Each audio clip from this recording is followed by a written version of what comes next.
Why is mixing drums so hard? My drums sound horrible. Your drums sound horrible. All of the drums sound horrible. All of the pieces. There's compression, there's EQ. There's so many things to think about for every single little piece. There must be a way to make this easier. Well, I'm not gonna be one of those guys that lie to you and say there is. There's some magic trick that's gonna make your drums sound awesome. But I'm gonna show you how I do it. Maybe if you know a little bit less than me, you learn a little from me. So come with me, let's mix some punk rock drums in Ableton Live. I'm gonna show you a really structured, easy, step-by-step method that I use, and that way at least you're gonna know a simple way to kind of go into it and slowly but surely get into some good drum mixes in the future. I'm getting there, I believe. Hopefully you get there too. But first of all, please like this video. I don't like to ask, you know me, but I'm trying so hard to grow this YouTube channel in 2023. I'm gonna do my best, so I need all of your help. Please press like so the YouTube gods spread this around the world so I can be motivated to do more and more videos for all of you. So here are the drums in Ableton Live 11. You can do this in any DAW obviously, but I'm gonna show you how to do it in Ableton Live 11 using Ableton plugins. I also got a blue bass down there, you know, just because I like to mix the drums while listening to the bass. They're kind of a couple, right? They go together. I kind of want to listen to the bass while I'm mixing these drums. So all the drums are edited, right? They're already edited. You can see that I've cut all of the unnecessary parts of the toms, and all of the other drums are edited as well. I have a bunch of videos on my channel on how to edit drums in Ableton Live, so you can go and watch those for sure. But anyways, these are my drums. They're ready to be mixed. So let's just hear how they sound right now.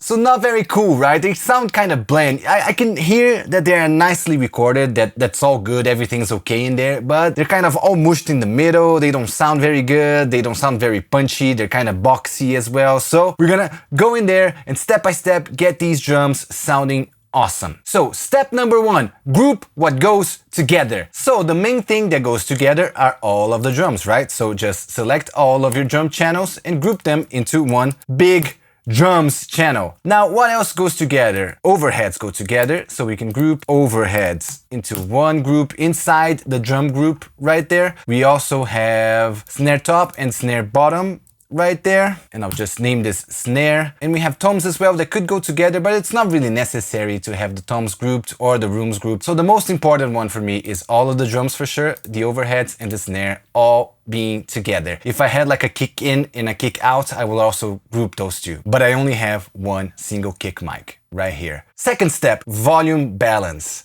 They're all on 0 right now, so it doesn't really sound that good. Everything is just kind of there all the time. So let's select all of the tracks that we have inside the drums group here, and even the bass, and let's just take it all down. Now you should see in your mix all of the volumes in there as inf, and only the drums group is up here, because you kind of have to leave it up so you can listen to the separate pieces once you start raising them up. So that's the first step. I like to start with the kick and the snare. So let me drag these up right here, and I'm gonna change into mix view so it's a little bit easier to work with the faders. I'm gonna make the faders big like this. All right, and now I'm gonna start to raise these volumes one by one and get a good balance. For the kick, because it's the first volume, I like to raise it to like a generic kind of random volume that I always use. If my kick's hitting -12 here, it usually makes sense when I start raising the other volumes. Everything kind of falls into place and the drums are in the proper volume in the group here. So that's just what I do. So let's just try and make this kick hit -12.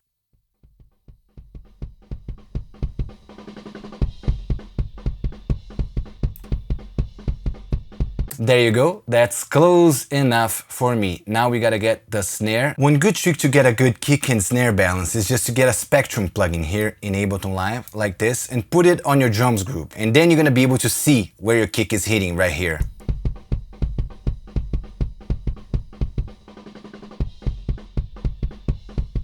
And now you're gonna raise your snare and try to get it hitting at the same volume. You see, you can really see the snare here and the kick here.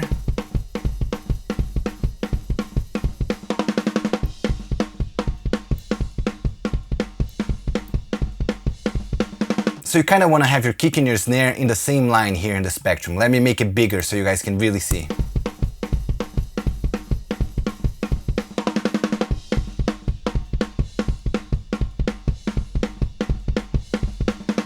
You see the snare and the kick are kind of in the same line here. If you see the frozen spectrum here. They're kind of in the same little block here at the top. Pretty well balanced. Let's raise the snare bottom now so we can get a little bit of crackle.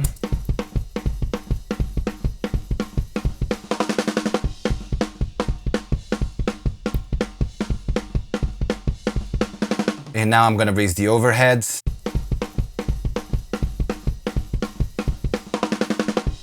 And now the hi-hat.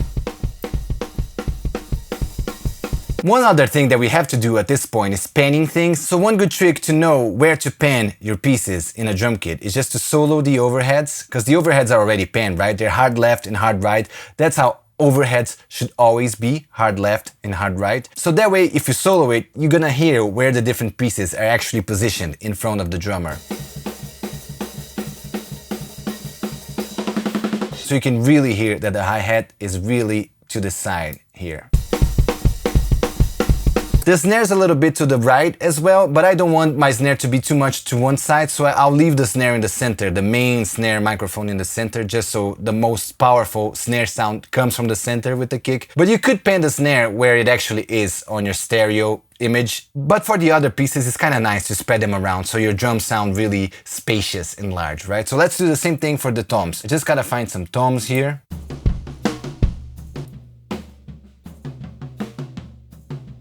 So this tom is a little bit to this side and this tom is really to this side. Yeah, and now I think we can unsolo this and raise the volumes of the tom mics as well.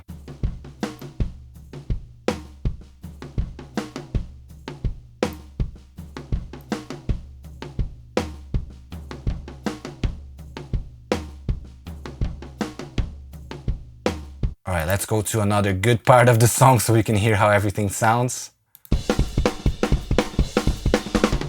All right, now that's a good enough starting point for me. So now we're gonna go to the second step, which is filtering. Filtering is cutting down the frequencies you don't need in the individual parts. And we're gonna use EQs for that. Let's start with the kick. Let's drag an EQ to the kick right here. If you think about a kick has a lot of low frequencies, right? So you don't want to cut the low frequencies, you want to cut some of the highs probably. You can cut the very low ones, so we're gonna do that just to avoid having like room rumble in there and things that we don't want, but we gotta be careful not to cut the actual sound of the kick. So let's do that.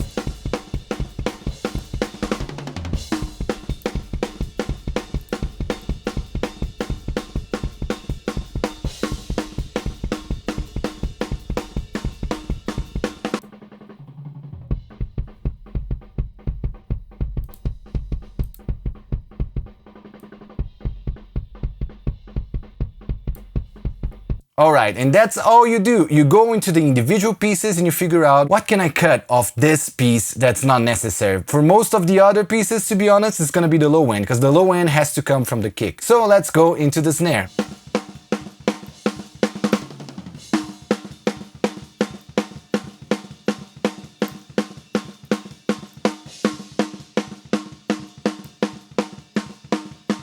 Alright, overheads.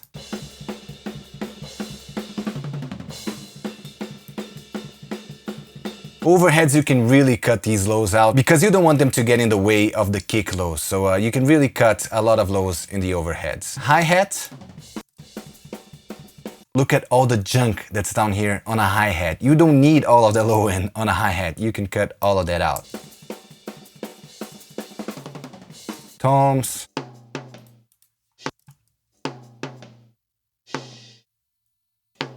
You can really see the fundamental frequencies if you pay attention to the spectrum here in the EQ. So you're gonna see what's the lowest you can actually cut this tom.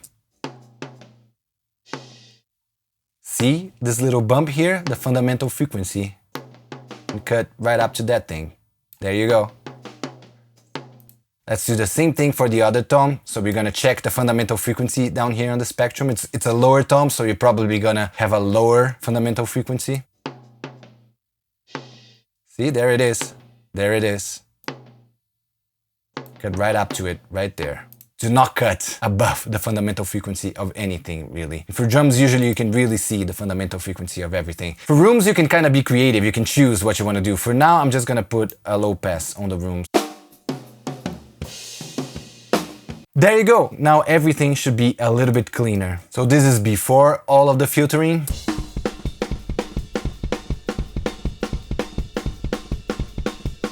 and this is after.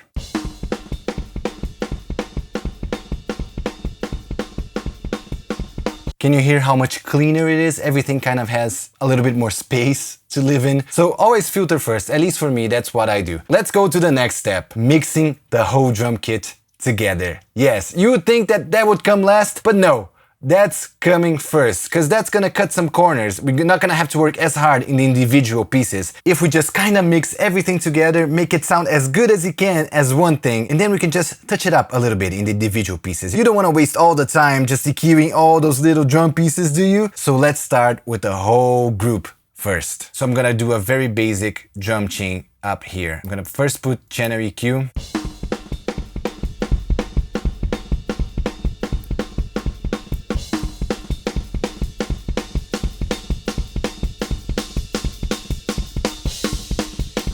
Raise some highs, and then I'm gonna lower some mids here around 500 Hertz.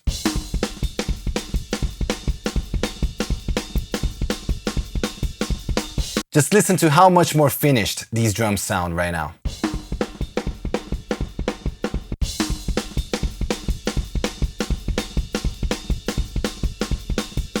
Next step, you guessed it, glue compressor. Let's glue all of these drum pieces together, and also let's clip it a little bit, make it more aggressive.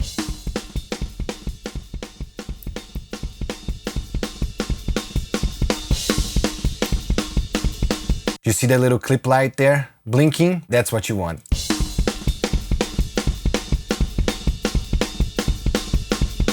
There you go, I ended up with a 4:1 ratio fast release because this is a punk song, right? Kind of a slow attack. And I'm clipping that compressor so it's a little bit more aggressive. And the next step is a drum bus. I want to make everything a little bit more aggressive and a little bit distorted. And this plugin is really good for that. Let me just reset everything here. Let's do it.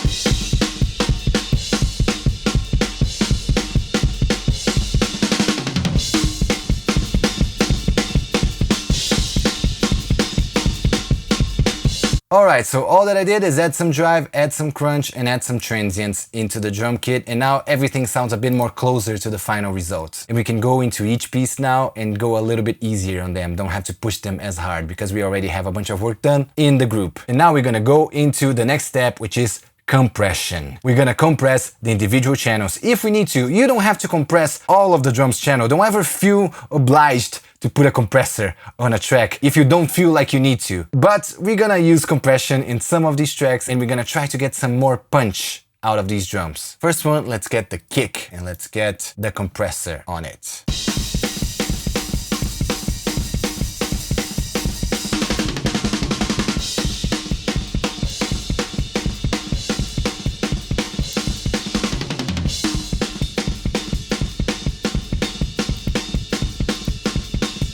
And now that's getting a little bit more punch out of the kick. You see, because I have a slow attack, it's only compressing after the transients. So having a slow attack on your compressor makes the transients of your drums be the loudest part of your sound, right? That's always a good trick. If you feel you need your drums to be a little bit more punchy, a little bit more attacky, slow attacks on compressors always do the trick. And that one worked so good that I'm just gonna copy it to the snare.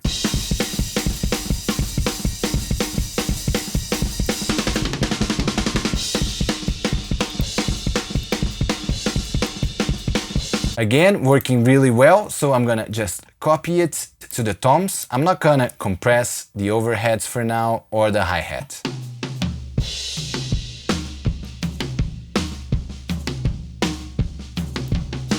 Alright, and now for the room, we're gonna go a little bit aggressive. So I'm gonna get another glue compressor and I'm gonna use it really aggressively. This is more of a creative choice, but compressing rooms hard is always a good idea. Clipping a little bit again, which is nice, at least for me. I'm really squeezing this room, and now I gotta mix it in a bit again.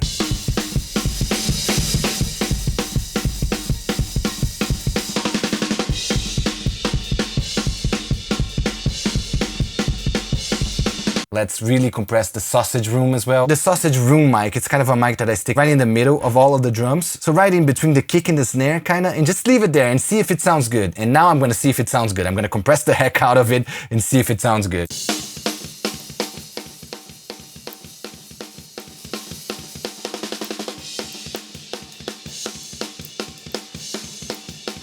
See, that actually adds a really nice ring to the snare, which I like.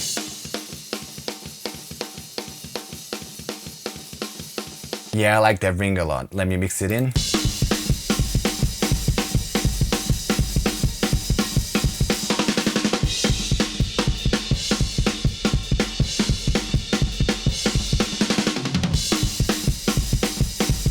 All right, now next step. Equalization of the individual pieces. And now it's the time that you really gotta stop and listen to it and see what sucks and what doesn't suck. This is the hardest part, because this is gonna rely 100% on your ears. Listening to the drums right now.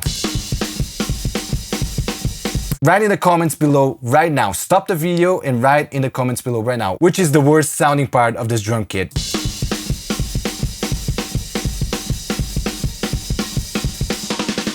Did you write it down? Are you back now? Okay, for me, the worst sounding piece of this whole kit by far is the kick. I gotta be honest with you, I didn't do a great job recording this kick. It doesn't sound nice. I'm really gonna have to pull off some moves here to make this sound more punk rock. Because right now it sounds kind of boomy, it sounds kind of muffled. I don't know, it's just not going together with the whole kit at all. So I'm gonna grab an EQ8 here and really work to make this kick sound like a punk kick. I could use samples here, and that's usually what most people would do, but I'm trying to be real here and be real and truthful to the sound that I got, so I'm gonna work on this kick as much as I can and not use any samples to get a better sounding kick.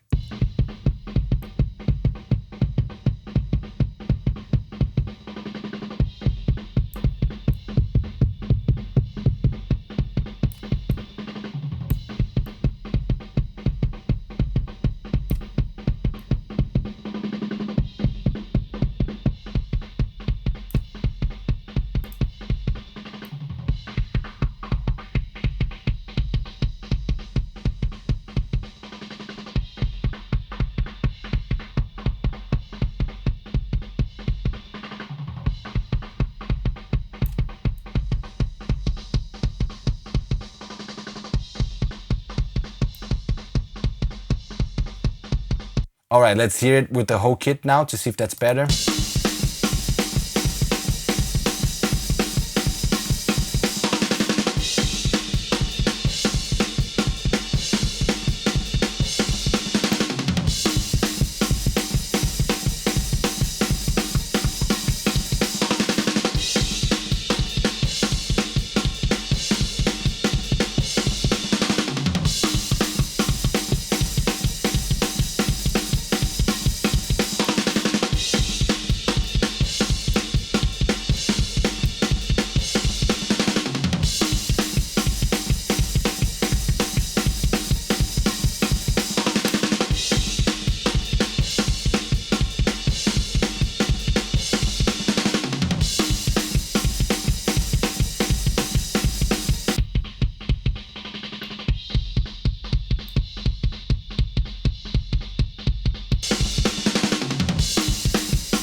All right, that still doesn't sound ideal. You see how many moves I had to get there. I had to use 2 EQs to get this kick going, but it's better. It's better. For sure, it's acceptable now. Let's get the bass in there so I can really have a good idea.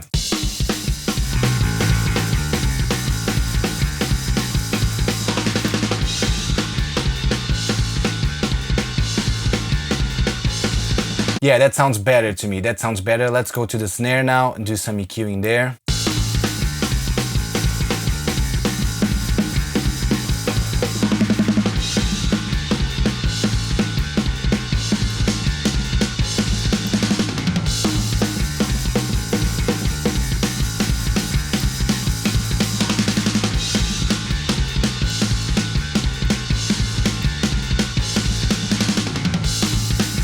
With the snare, you see, I just found the beef and the crackle, and that's all that I worked on, and I cut down some of the muddiness here around this area, around 426. It's always where the muddiness is anyway. So yeah, pretty simple for the snare. Let's work on the overheads a little bit.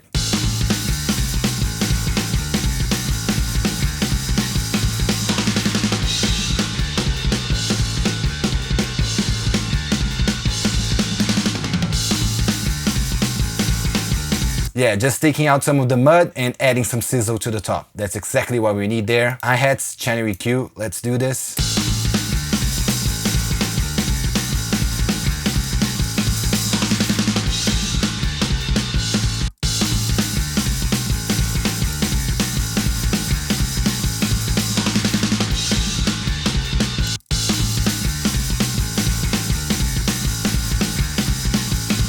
Hi-hats, I just really want to get only the sizzle out of this mic because you have a lot of hi-hats anyways in the overheads already. So this mic, I always record it, but it's always kind of redundant. But anyways, we got some more sizzle out of the hi-hats from this mic.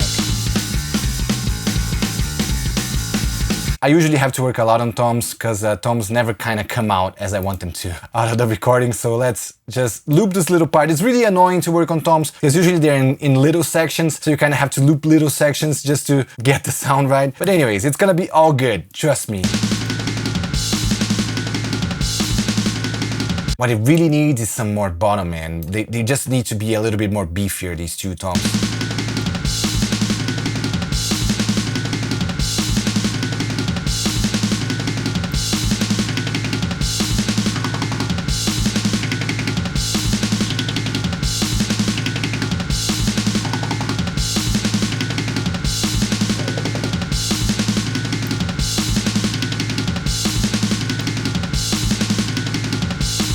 See, these moves are really big, but it just sounds good to my ears. I might pull them back after. Usually when I'm mixing, I go really nuts and then I go back into it and I pull everything back a little bit. But I just feel like it needs some of these moves and I'm gonna go for them, okay? So trust me, come with me in this journey of going crazy on EQs and let's get these drums sounding good. Oh, you just needed that. Did you listen when I put this up here? You just needed that beef.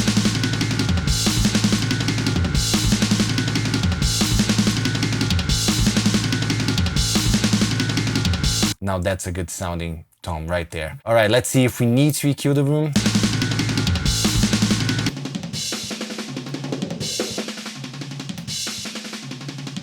I'm actually gonna add a bunch of beef in this room here, right here. And take out some of the highs, we don't need that.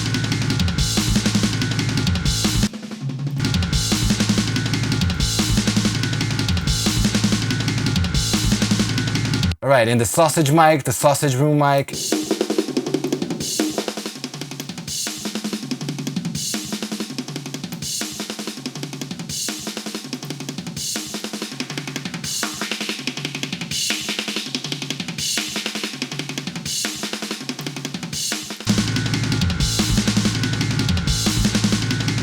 There you go. I think that's pretty good. Let me just go back.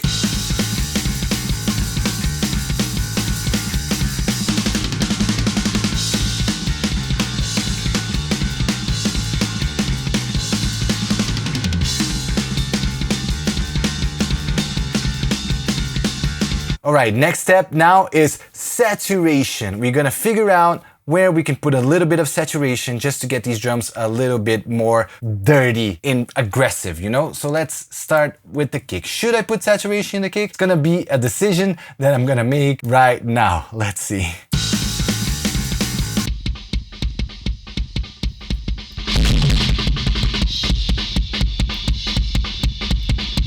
It certainly sounds cool, but I think I'm gonna mix it really low.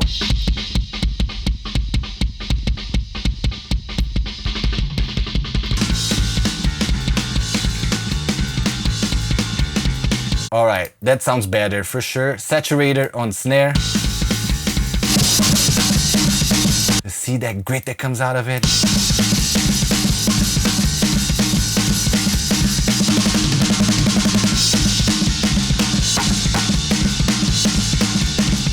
Again, let's mix it down, down, down.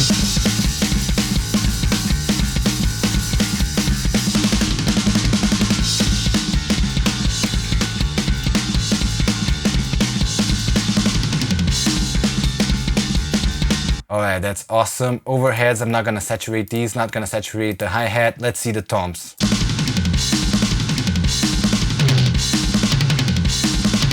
For sure, just mix it down really low. And let's just copy that to the other tom. This one's a bit too much, so let's put it down a bit. Okay, that's cool, I like that. Room.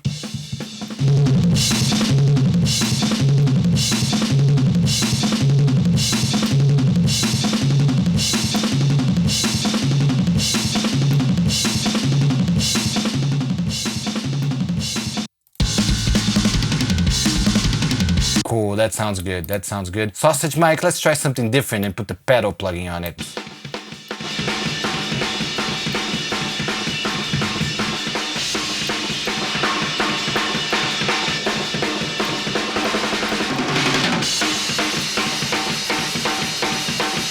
I like that. That's really, really grungy, isn't it? It's really, really aggressive. So let's mix it down.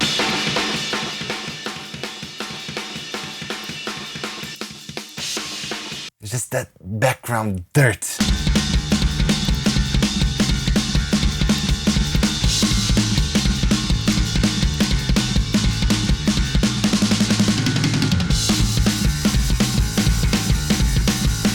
Now that we got basically the gist of everything up there, right? Let's go back into the whole drum kit here, the drums group, right? And let's just finesse this a little bit.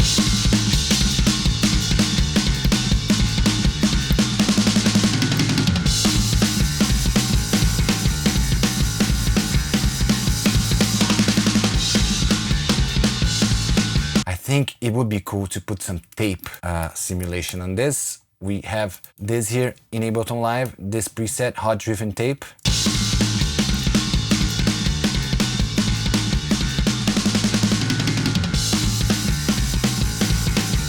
Yeah, works every time. Now we are only missing the last step, reverb. So I usually use two different reverbs for drums. I do one return track for snare, and sometimes I send the toms to that track as well, but we'll see today what happens. And the other one is called the drum room, where I send every little piece in there just to make it sound like it's in a better room than the one that I actually recorded these drums in. So let's first start with the snare. For the snare, I'm gonna use hybrid reverb. I'm gonna use hybrid reverb for both because it's just a better reverb than the standard reverb in Ableton Live. So hybrid reverb, it does have some pretty cool presets down here. So if you go into made for drums, we can get, I'm just gonna use the convolution side of it here. And let's see, big snare, snare ambience. We have two here. Let's try both.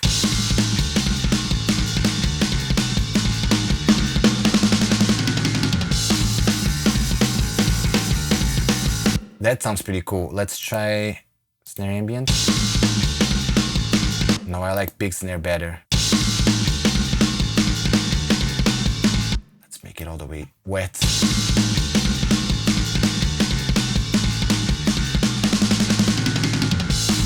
Let's see if I need to send the toms there. Let's just get this part with a lot of toms here.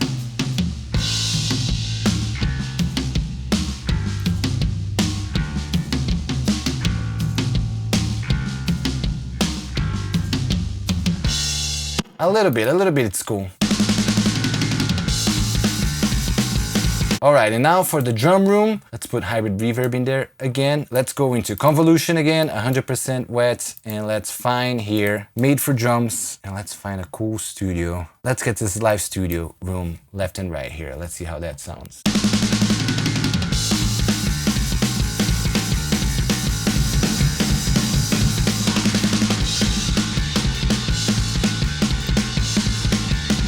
Alright, and now without the reverbs.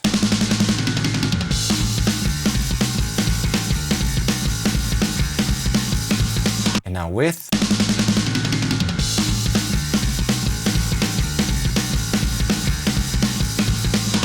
And that's where I'm stopping today. I definitely think these drums sound better than they did in the beginning of the session. Are they awesome sounding drums? I don't know. It's I don't know.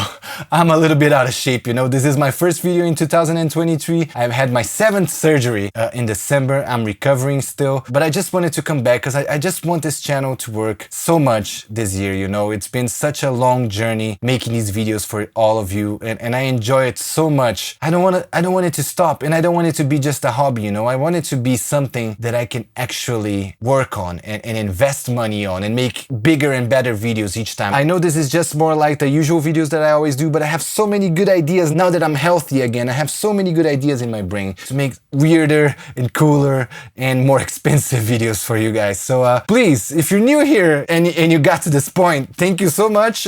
Please subscribe to the channel. I would love it so much if you become a new subscriber. And for all of you guys that already know me, thank you so much for coming back and being patient with me. I know it's been a long journey of inconsistency, but I believe that I'm finally healthy now. So I'm trying to do a lot more videos this year, and I hope that by watching me work on these drums on the fly, like I didn't prepare this video at all. I had another video prepared that was way more complicated, but it completely failed because I was gonna use AI, but the AI server is down. So I'm gonna have to do that another day. I just thought that I'd do one traditional Julian Grimm video for you all to enjoy in the beginning of your year, and I promise I'll be back very soon with a lot more. Thank you so much, and see you. Bye.